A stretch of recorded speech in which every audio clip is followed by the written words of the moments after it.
Assalamualaikum warahmatullahi wabarakatuh.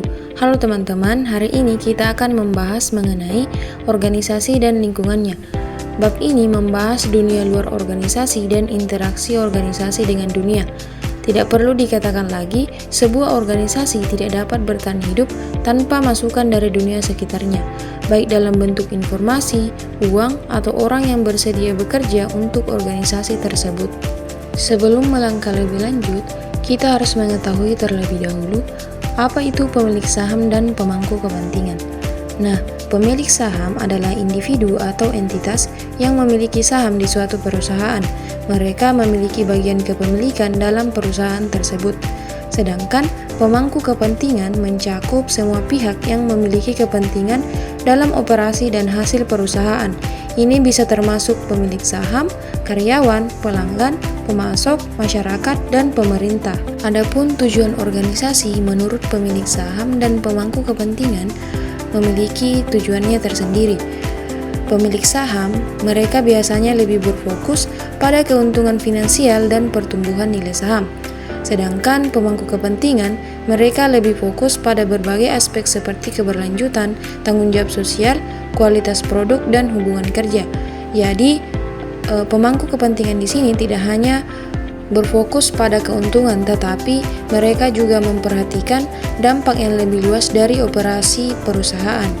Ada dua tren utama yang berhubungan dengan pembahasan di bab ini, dan keduanya adalah tata kelola perusahaan dan tanggung jawab sosial perusahaan.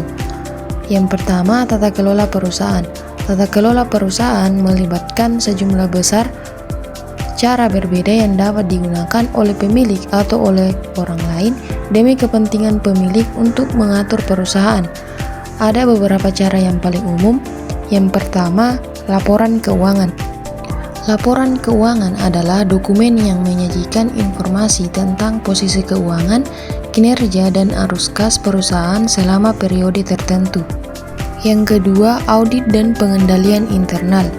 Audit internal adalah proses evaluasi independen yang dilakukan untuk menilai efektivitas sistem pengendalian internal dan kepatuhan terhadap kebijakan serta prosedur yang ada. Dengan adanya audit dan pengendalian internal yang baik, perusahaan dapat mengidentifikasi risiko dan perbaiki kelemahan dalam sistem operasionalnya.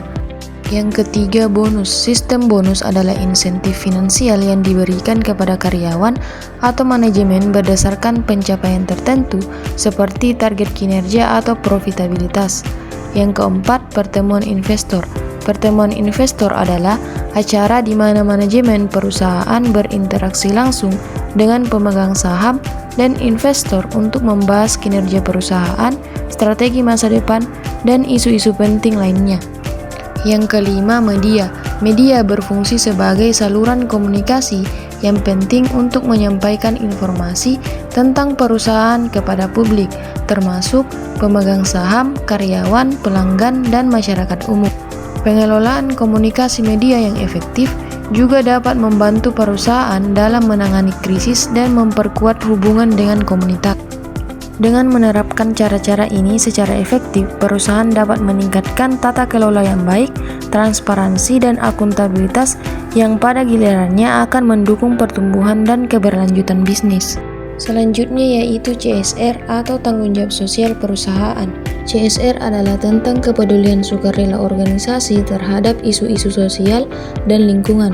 CSR adalah tentang mengambil tindakan lebih dari yang seharusnya dilakukan organisasi agar tidak merugikan karyawan mereka sendiri atau karyawan pemasok. Namun yang sama pentingnya adalah apa yang dilakukan organisasi dan bagaimana mereka berkomunikasi dengan para pemangku kepentingan, media, dan publik. Mungkin hanya itu pembahasan mengenai organisasi dan lingkungannya. Semoga video ini dapat membantu. Assalamualaikum warahmatullahi wabarakatuh.